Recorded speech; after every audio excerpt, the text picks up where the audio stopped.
長田製糸の歴史としては、襖紙から、現代の紙にっていう感じでいろいろ変遷を得てるんですけど、でも一番最初に、うちが襖紙をし始めて、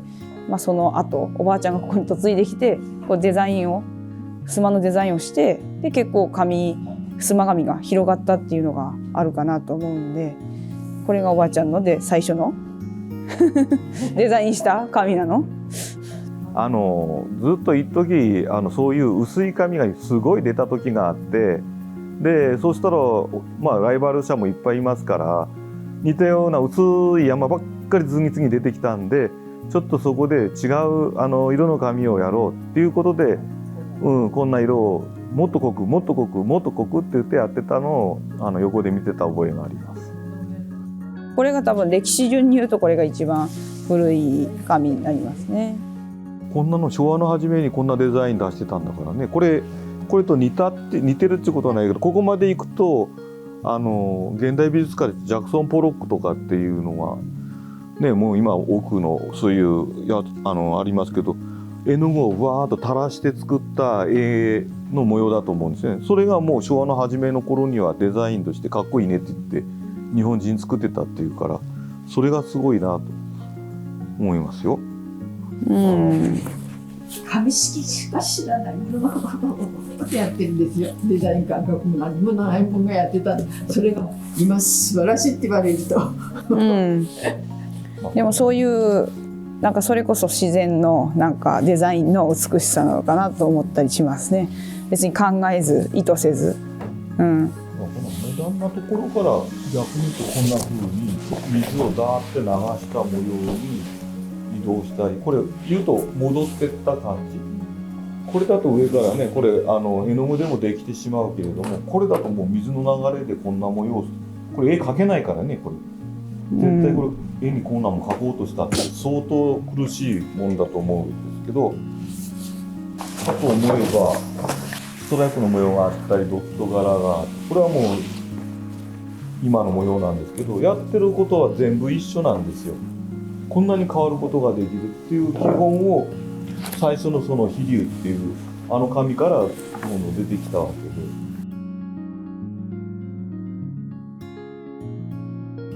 たくさんあるの先祖、それはもう先祖からも今までここへ来るまでいっぱいあります。これは墨流し。これは私の父が襖紙の大きさの墨流しをやると。でそれに挑戦してみたっていうことでずっと作っていたんです。でそれを教えてもらったっていうか、それをやる道具だけをそこにちょっと置いてもらって、でやってるのを横で見てて、であとはもう本当に貼ってみて覚えてったという、そういう紙ですね。これももうすごい授業料はいっぱい払ってます。ダメな紙山ほどありますから、だからどんどん溜まっていきます。昔は他の工場とかいろんなところでやってるのはこの花の形の、ブリキの型で使って中に流し込んでこんな風にするとこもあるんですけど、うちの場合はもうそんな型は一切なしで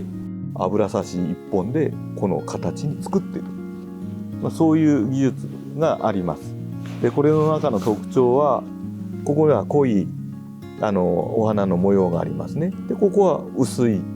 いろんな濃度のお花をこういうふうに重ね合わすことによって遠近感が出る。ここの場合はそこが出てくるんです。これを開発したっていうのは、うちの母とかうちの職人でみんなで作り上げていったものなんで、これが多分長田製糸の中の透き模様の中では私はトップランクのものだと思ってます。これなんかもう実際、空いてる時なんかこんなこと全部透明で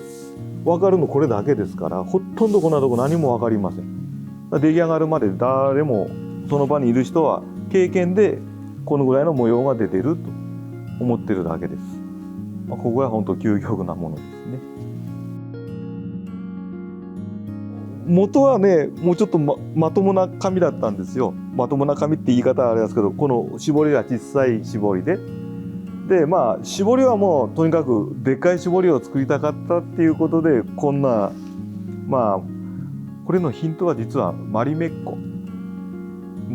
なの。でっかい模様を見て、そんなでっかい絞りが作りたかったんで、一回やってみようと思ってこうやってみたんです。ただこの絞り分かりますよね。これだけの大きさのを全部こう糸で巻くからものすごい大変。もう手に豆いくつも作って、もうしまいになって手から血まみれになって、もう軍手してでももうやられてしまうぐらいだから、もうあんまり数は作れないなと。こうつまんでこうやってギューッとこの絞りのこれをするために、この紙が丈夫じゃないとできない。染料に漬け込んだりしてドロドロって溶けちゃうんじゃダメなので、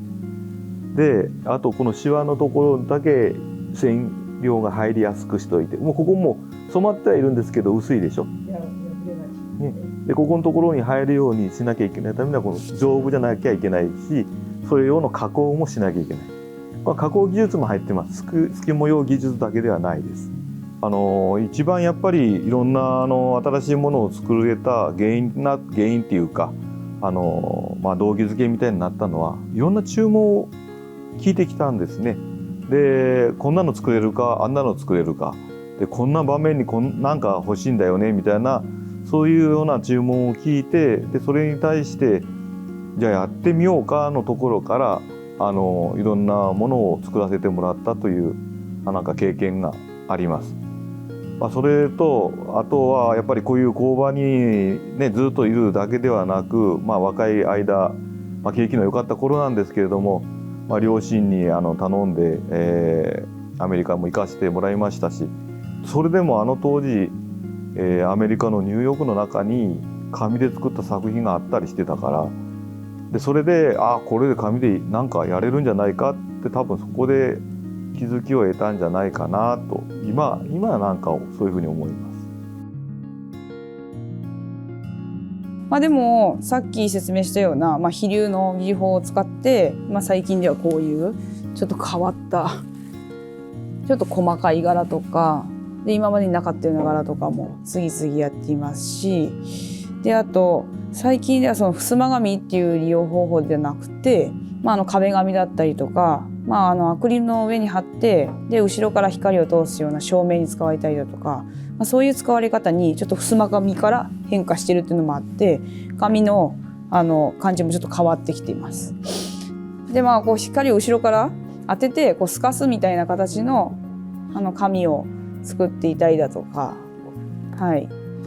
これは楮の繊維を並べるっていうさっきの襖紙の技法でもあったんですけど、よりちょっとこうボコボコ感がこっちの方はあったりして、また影の落とし方も違うし、落ち方も違うし、壁に貼った時に、でこれはまたさらに柿渋とかを塗ったりとかもしています。紙をすくだけじゃなくて、紙の上に何かを塗ったりとかっていうこともちょっと最近では多くやっていますね。この紙は平具のデザインを作る時にちょっと参考にしたこのうちのポトポト落とす模様の作り方の紙ですね。